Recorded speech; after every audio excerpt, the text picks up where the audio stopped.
Too Many Tamales by Gary Soto and Ed Martinez.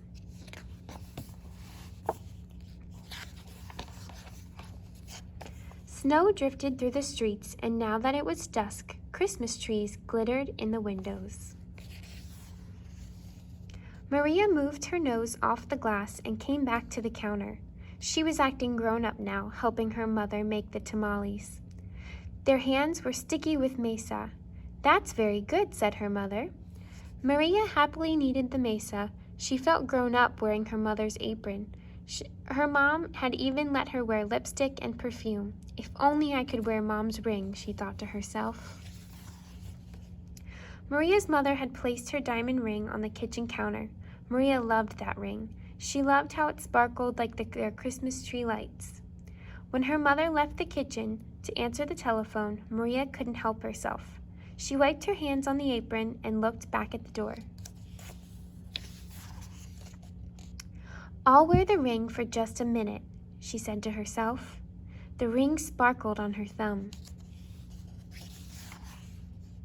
Maria returned to kneading the mesa, her hands pumping up and down. On her thumb, the ring disappeared, then reappeared in the sticky glob of dough. Her mother returned and took the bowl from her. "Go get your father for this part," she said. Then the three of them began to spread mesa onto the corn husks. Maria's father helped by plopping a spoonful of meat in the center and folding the husk. He then placed them in a large pot on the stove. They made 24 tamales as the windows grew white with delicious-smelling curls of steam. A few hours later, the family came over with armfuls of bright presents. Her grandparents, her uncle and aunt, her cousin Dolores, Teresa, and Danny. Maria kissed everyone. Then she grabbed Dolores by the arm and took her upstairs to play, with the other cousins tagging along after them. They cut out pictures from the newspaper, pictures of toys they were hoping were wrapped and sitting underneath the Christmas tree. As Maria was snipping out a picture of a pearl necklace, a shock spread through her body. "The ring!" she screamed. Everyone stared at her. "What ring?" Dolores asked. Without answering, Maria ran to the kitchen. The steaming tamales lay piled on a platter. "The ring is inside of one of the tamales," she thought to herself. "It must have come off when I was kneading the mesa." Dolores, Teresa, and Danny skidded into the kitchen behind her. "Help me!" Maria cried. They looked at each other. Danny piped up first. "What do you want us to do?" "Eat them," she said. "If you bite something hard, tell me." The four of them started eating. They ripped off the husks and bit into them. The first one was good, the second one was pretty good, but by the third tamale, they were tired of the taste. "Keep eating," Maria scolded. Corn husks littered the floor. Their stomachs were stretched till they hurt, but the cousins kept eating until only one tamale remained on the plate. "This must be it," she said. "The ring must be in that one. We'll each take a bite. You first, Danny." Danny was the youngest, so he didn't argue. He took a bite. Nothing. Dolores took a bite. Nothing. Teresa took a big bite. Still nothing. It was Maria's turn. She took a deep breath and slowly, gently, bit into the last mouthful of tamale. Nothing. "Didn't any of you bite something hard?" Maria asked. Danny frowned. "I think I swallowed something hard," he said. "Swallowed it!" Maria cried, her eyes big with worry. She looked inside his mouth. Teresa said, "I didn't bite into anything hard, but I think I'm sick."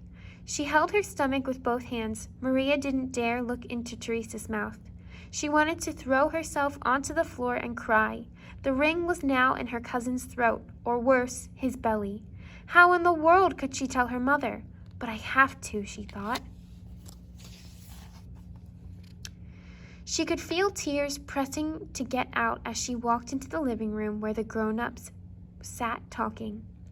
They chattered so loudly that Maria didn't know how to interrupt. Finally, she tugged on her mother's sleeve. "What's the matter?" her mother asked. She took Maria's hand. "I did something wrong," Maria sobbed. "What?" her mother asked. Maria thought about the beautiful ring that was now sitting inside Danny's belly and got ready to confess. Then she gasped. The ring was on her mother's finger, bright as ever. "The ring!" Maria nearly screamed. Maria's mother scraped off a flake of dried mesa. "You were playing with it," she said, smiling gently. "I wanted to wear it," Maria said, looking down at the rug. Then she told them all about how they'd eaten the tamales. Her mother moved the ring a little on her finger. It winked a silvery light. Maria looked up and Aunt Rosa winked at her too. "Well, it looks like we all have to cook up another batch of tamales," Rosa said cheerfully.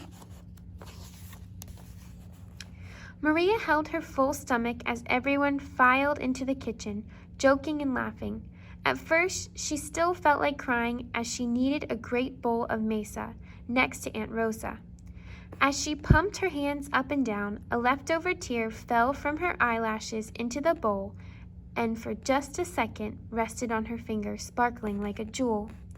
Then Rosa nudged her with her elbow and said, "Hey, Nina, it's not so bad. Everyone knows that the second batch of tamales always tastes better than the first, right?" When Dolores, Teresa, and Danny heard that from the other side of the room, they let off a groan the size of 24 tamales. Then Maria couldn't help herself. She laughed, and pretty soon everyone else was laughing, including her mother. And when Maria put her hands back into the bowl of mesa, the leftover tear was gone.